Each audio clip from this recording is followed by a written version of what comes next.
Assalamualaikum. Welcome to my channel Code Seekers. In this video we will learn functions in C++. Last video जो मैंने functions पे बनाई थी उसमें मैंने बताया था कि फंक्शंस क्या होते हैं और किस किस तरह के हमारे पास फंक्शंस होते हैं। उनमें से लास्ट टाइप जिसमें रिटर्न टाइप भी होती है और पैरामीटर्स भी फंक्शन एक्सेप्ट करता है, उस टाइप को हमने डीपली स्टडी किया था, उससे रिलेटेड प्रोग्राम्स भी किए थे। आज की इस वीडियो में हम बाकी के फंक्शन को पढ़ेंगे, मतलब बाकी जो उसकी प्रोटोटाइपिंग है जिनमें रिटर्न टाइप नहीं होती या जिनमें रिटर्न टाइप होती है पैरामीटर्स नहीं होते और जिसमें दोनों ही चीज़ें नहीं होती। तो ये हम तीन जो हाईलाइटेड फंक्शन की टाइप्स हैं इनको स्टडी करेंगे। इससे रिलेटेड एक प्रोग्राम करेंगे जिसमें ये तीनों इंक्लूड होंगी। जो प्रोग्राम हम करने जा रहे हैं that will be a manual driven program, जिसके थ्रू यूज़र से हम पूछेंगे कि वो सम कैलकुलेट करना चाहता है दो नंबर्स का, प्रोडक्ट कैलकुलेट करना चाहता है दो नंबर्स का, या पावर कैलकुलेट करना चाहता है किसी नंबर की। और उसके बाद यूज़र से ही इनपुट लेंगे, वो जौन सी चॉइस एंटर करेगा उसके अकॉर्डिंग भी हम वो वाला स्पेसिफिक फंक्शन वो एक्शन परफॉर्म कर देंगे। इस सारे को करने के लिए हम जो फंक्शंस बनाएंगे that will B print menu. हम जो मेन्यू प्रिंट करवाना है जिसमें हमें यूज़र को कहना है कि वो इन तीन ऑप्शंस में से सम, प्रोडक्ट और पावर में से कोई एक ऑप्शन चूज़ करे, उसके लिए हम एक फ़ंक्शन बना देंगे सिंपल सा। उसके अलावा गेट चॉइस, मतलब यूज़र से हमें जो इनपुट लेनी है देनी है कि वो क्या काम करना चाहता है, उसके लिए भी हम एक फ़ंक्शन बना देंगे। सम कैलकुलेट करने के लिए भी एक फ़ंक्शन, प्रोडक्ट के लिए भी, और पावर के लिए हम एक बिल्ट इन फंक्शन यूज़ करेंगे, बिल्ट इन मेथड यूज़ करेंगे। तो हमारे पास बिल्ट इन मेथड्स भी होते हैं। लास्ट वीडियो में मैंने बताया था कि हमारे पास प्री डिफाइंड मेथड या बिल्ट इन मेथड्स होते हैं, दूसरे यूज़र डिफाइंड मेथड्स होते हैं। जो अभी तक हमने लास्ट वीडियो में जो हमने प्रैक्टिस किए थे वो भी यूज़र डिफाइंड मेथड्स थे। इस वीडियो में हम जो फर्स्ट 4 मेथड्स बनाएंगे that will B user defined. वो मेथड्स जो हम ही बनाते हैं उनकी डेफिनेशन भी हम ही करते हैं। और बिल्ट इन मेथड्स वो हैं जो हमारे पास ऑलरेडी डेवलपर्स ने, लैंग्वेज के जो डेवलपर्स हैं उन्होंने उनको पहले से बना के तो डिफरेंट हेडर फाइल्स के अंदर प्रोवाइड कर दिया हुआ है हमें, और हम उनको सिर्फ वो हेडर फाइल इंक्लूड करके तो वो वाले फंक्शंस यूज़ कर सकते हैं। इस तरह से हमारे पास math.h की एक हेडर फाइल है जिसके अंदर काफ़ी ज़्यादा मैथ से रिलेटेड ही फंक्शंस ऑलरेडी एग्जिस्ट करते हैं, हमने सिर्फ उन्हें कॉल करना होता है, उनकी डेफिनेशन हम नहीं करते। इस तरह से हमारे पास सी टाइप के नाम से एक हेडर फाइल है जिसके अंदर करैक्टर टाइप के सारे मेथड्स एग्जिस्ट करते हैं। उनके ऊपर मैंने सेपरेट वीडियोस बनाई हुई हैं। अगर आप उन सारे बिल्ट इन मेथड्स को एक्सप्लोर करना चाहते हैं और जानना चाहते हैं तो उससे रिलेटेड आप जो वीडियोस देख सकते हैं, उनके लिंक डिस्क्रिप्शन में मैंने दे दिए हैं। चलिए अब हम एक्चुअल कोडिंग की तरफ आते हैं। डेव C++ ओपन कर लिया और मैंने ये बेसिक कोड पहले से लिख लिया है। अब हम इसमें पहले कर लेते हैं, मैन्युअली ड्राइव कर लेते हैं। मतलब हमने क्या करना है, यूज़र्स को कहना है enter your choice what you want to do. User से हम क्या क्या कह रहे हैं कि यूज़र क्या क्या कुछ कर सकता है। यूज़र को हमने कहना है 1 प्रेस करो अगर input sum of 2 number, find sum of 2 numbers. अगर यूज़र 2 नंबर्स का सम कैलकुलेट करना चाहता है तो वो 1 एंटर करे।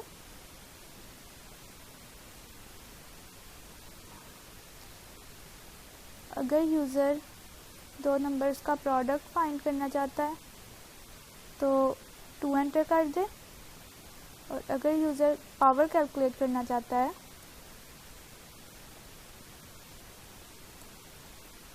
तो उस केस में यूज़र 3 एंटर कर दे। That is menu, actually that is menu driven program, जिसमें हमने जो मल्टीपल काम करने होते हैं वो हम उनको प्रिंट करवा देते हैं सी आउट की स्टेटमेंट्स के थ्रू, और यूज़र को कह देते हैं कि वो इनमें से कोई चॉइस एंटर करे, वो बता दे कि वो क्या करना चाहता है। दैट इज़ मेन्यू, ठीक है। अब मैं क्या चाह रही हूँ, जब तक मतलब लूप चलती रहे एक और यूज़र जो है ना इनपुट देता रहे। सी आउट एग्जिट के लिए यूज़र को 4 एंटर करना पड़ेगा, ठीक है। और उसके बाद अब यूज़र को सीन मतलब चॉइस लेनी है, उसके लिए मैं एक वेरिएबल डिक्लेयर करवा देती हूँ इंट चॉइस ch, ठीक है।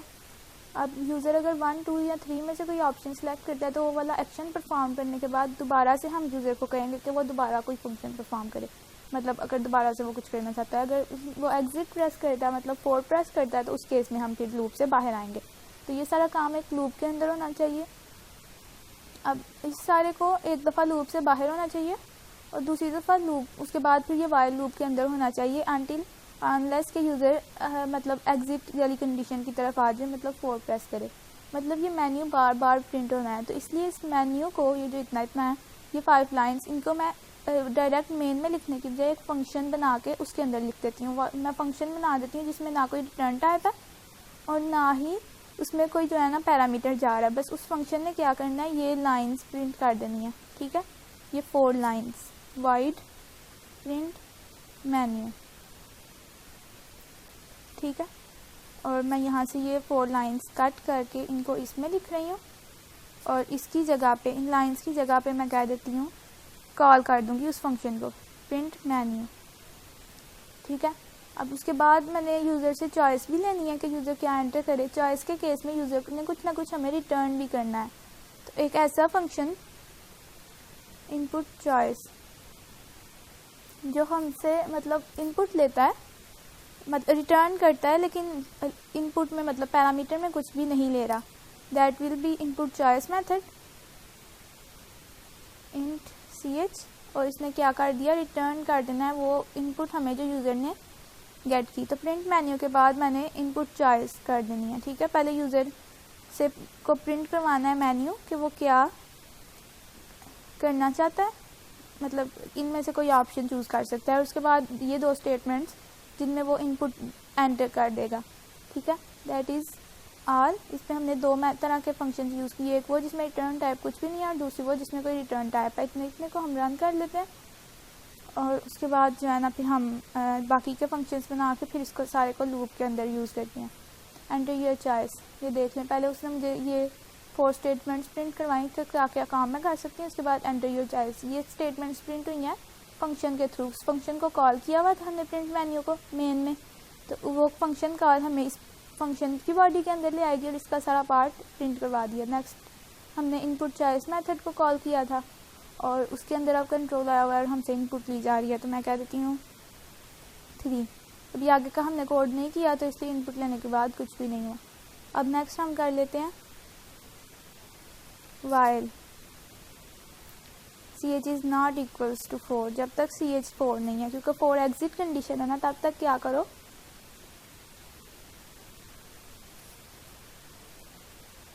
उस केस में हमने क्या करना है, एक सेकेंड, वाइल को हम बाद में कर लेंगे। अभी हम कर लेते हैं स्विच केस यूज़ कर लेते हैं। स्विच ch, अगर ch 1 होगा, केस 1 मतलब अगर ch 1 होगा तो हमने क्या करना है, अगर केस 2 मतलब अगर यूज़र 2 सेकंड ऑप्शन सेलेक्ट करता है तो हमने क्या करना है, केस 3 अगर यूज़र थर्ड ऑप्शन सेलेक्ट करता है तो हमने क्या करना है, और 4 के केस में हमने रिटर्न कर देना है। केस 4 के केस में हमने रिटर्न कर देना है, मतलब प्रोग्राम एंड कर देना है। ठीक है, और डिफ़ॉल्ट में यूज़र को कह दें invalid choice.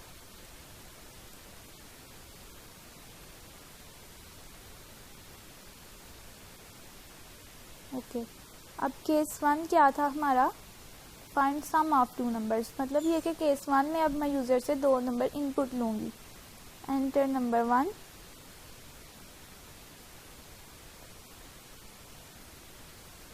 Scene N1, cout, enter number 2, cin N2। N1 और N2 को मैंने कहीं डिक्लेयर नहीं करवाया तो इनको भी मैं ऊपर ही डिक्लेयर करवा देती हूँ, N1 एंड N2। ठीक है, और इसके बाद क्या करना है, N1 प्लस N2, इसको मैं डायरेक्ट इधर करने की बजाय सम और प्रोडक्ट के फंक्शंस बना लेती हूँ और वहाँ पे कर लेती हूँ। दूसरी चीज़ ये कि आप देखें कि ये इनपुट ली जा रही है 2 नंबर्स, हमें सम के टाइम पे भी 2 नंबर्स इनपुट लेने हैं, मतलब केस 1 में भी और केस 2 में भी, और इवन केस 3 में भी लेने हैं। तो इधर मैं फिर ऐसे करती हूँ, इन 2 स्टेटमेंट्स को मैं डाल देती हूँ एक फंक्शन में, void इनपुट नंबर्स।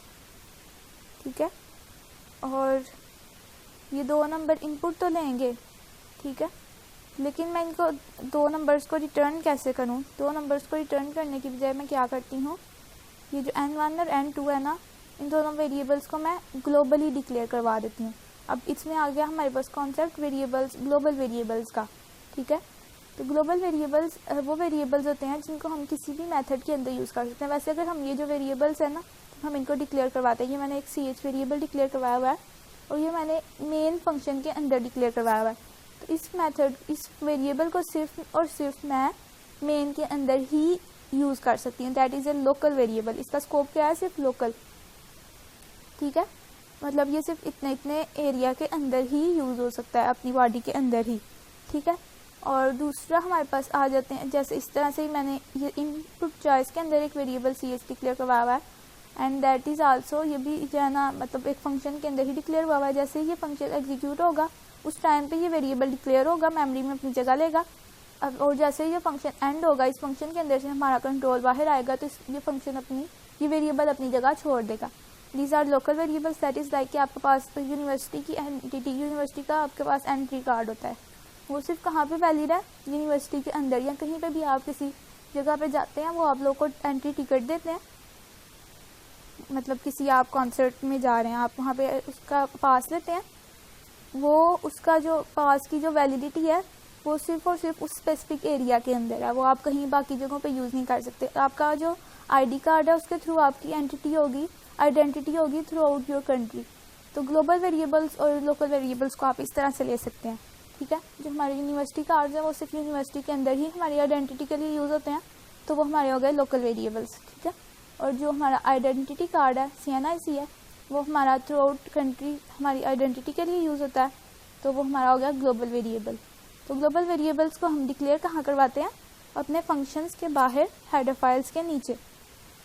तो मैं इंट n1 एंड n2 को यहाँ पे मैंने डिक्लेयर करवा लिया है, ठीक है। इसका क्या मतलब है? इसको मैं जहाँ मर्जी यूज़ कर सकती हूँ, मैं प्रिंट मेन्यू के अंदर इसको यूज़ कर सकती हूँ, अपने जिस मर्जी फंक्शन के अंदर इसको यूज़ करूँ, जहाँ पे उसकी जो वैल्यू चेंज होगी उसको दूसरी जगह पे भी अपडेट हो जाएगी। अब मैंने n1 और n2 को मैं इनपुट ली इस फंक्शन के थ्रू, इनपुट नंबर्स के थ्रू। अब मैं इसको यूज़ कहाँ करूँगी? एक और मेथड में, ठीक है। और वो मेथड मेरा होगा, मतलब मेथड मेरा होगा इंट सम, ठीक है। वो मेथड मेरा सम वाला है जिसमें मैंने उनको यूज़ करना है। अब इसमें क्या करना है? रिटर्न n1 प्लस n2, ठीक है। और सम को मैंने यहाँ पे अब मैंने क्या करना है? केस 1 जो सम का था, इसमें पहले मैंने इनपुट नंबर्स को कॉल करना है कि नंबर इनपुट लें, और उसके बाद मैंने सम को कॉल कर दिया, ठीक है। सम ने मुझे क्या किया? रिटर्न किया सम। तो जो वैल्यू वो रिटर्न करेगा उसे मुझे प्रिंट भी करवाना है। सम ऑफ 2 नंबर्स इज सम, ठीक है। इस तरह से सम हो गया। इसी तरह से हमने मल्टीप्लाई का काम भी करना है। मल्टीप्लाई के केस में भी 2 नंबर्स तो हमने हर हाल में इनपुट लेने ही है, तो मल्टीप्लाई के केस में भी उसी को यूज़ कर लिया, दैट इज़ रीयूज़। फंक्शंस का मैंने बताया था कि मतलब काम ही यही है कि हम अपने कोड को रीयूज़ कर सकते हैं, हम अपने मतलब इसको प्रोग्राम को रीडेबल बनाते हैं। रिटर्न इंट प्रोडक्ट के केस में क्या करना है? रिटर्न n1 स्टेरिक n2, ठीक है। तो इनपुट नंबर्स लिए, उसके बाद cout product of 2 numbers is product, ठीक है। अब ये तो हो गया सम और प्रोडक्ट। अब आप वैसे देखें तो कोड हमारा कितना रीडेबल है। अगर कोई भी पर्सन आता है, ठीक है, वो मेन से जब भी कोई भी हमारा कोड, कभी भी आप भी कोई भी कोड रीडिंग करना स्टार्ट करें तो उसको हमेशा मेन से करें। किसी और का आप कोड पकड़ते हैं, किसी और से आप अपना अगर कोड लेते हैं, उसका कोड लेते हैं और आपने समझना है उस कोड को, तो हमेशा मेन से स्टार्ट करते हैं हम, मेन प्रोग्राम से, कि अच्छा काम किस तरह से हो रहा है। तो अगर कोई मैंने ये सारा काम फंक्शंस की बजाय इधर ही धड़ाधड़ लिखा होता तो वो काफ़ी मुश्किल हो जाता समझना। अब एक दफ़ा जब भी इसको रन करें, उसके बाद आप रीड करना शुरू करें कोड। अच्छा, प्रिंट मेन्यू, इसका मतलब है कि वो जो मेन्यू मुझे 4 लाइंस में शो रहा था, ये फंक्शन वो काम कर रहा है, ठीक है। इनपुट चॉइस मतलब सीन लिया जा रहा है। और उसके बाद केस 1 में मेरे पास सम आ रहा है, केस 2 में भी मेरे पास प्रोडक्ट आ रहा है, मतलब कोड रीडेबल हो गया, जल्दी समझ आ जाता है कोड। और उसके बाद और फिर फंक्शन के नेम भी हमें मतलब बता रहे हैं कि क्या काम कर रहा है एक्चुअली वो फंक्शन। तो अब हम इतना प्रोग्राम रन करके देख लेते हैं। केस 4 पे इसने मुझे एरर दिया, return statement with no value. Okay sorry, return 0 लिखना है यहाँ पे।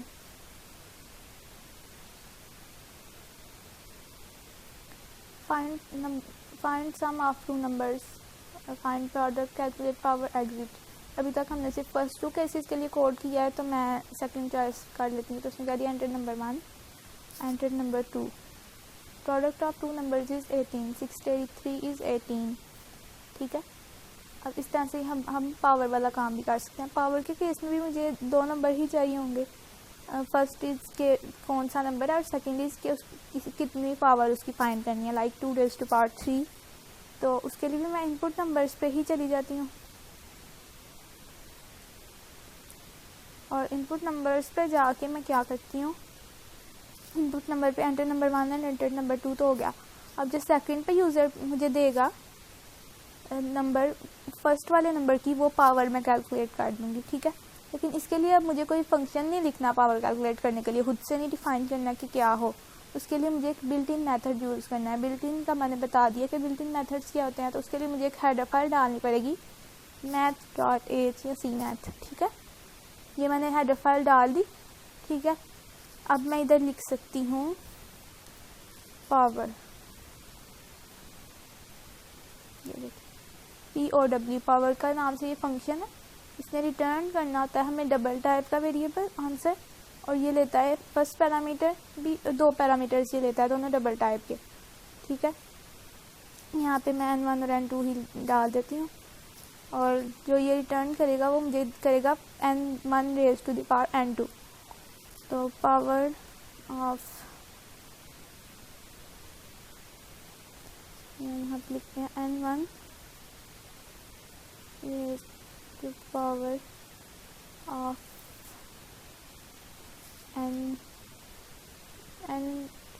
N2 raised to the power of N1 is this। तो हम इसे रन करते हैं। अब मैंने केस 3 लिया, नंबर 1 में एंटर कर रही हूँ 3, नंबर 2 में एंटर कर रही हूँ 3, 3 raised to the power 3 is 27, 3 raised to the power of 3 is 27। ठीक है,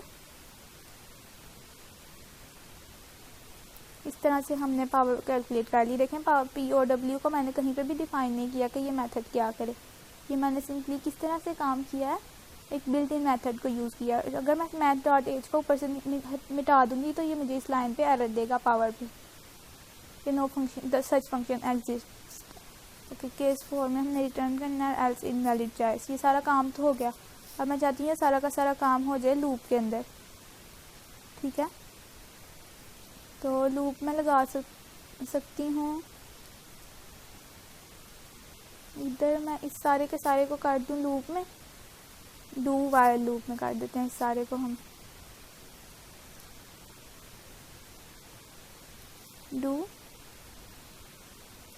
डू वाइल लूप पे भी मेरी वीडियो ऑलरेडी एग्जिस्ट करती है, आप इसी प्लेलिस्ट की सीरीज़ में उसे फाइंड कर सकते हैं। Do while ch is not equals to 4, जब तक ch की वैल्यू 4 नहीं है ये काम होता है। तो ch वेरिएबल इस लूप के अंदर डिक्लेयर किया, इस वजह से एरर आ गया।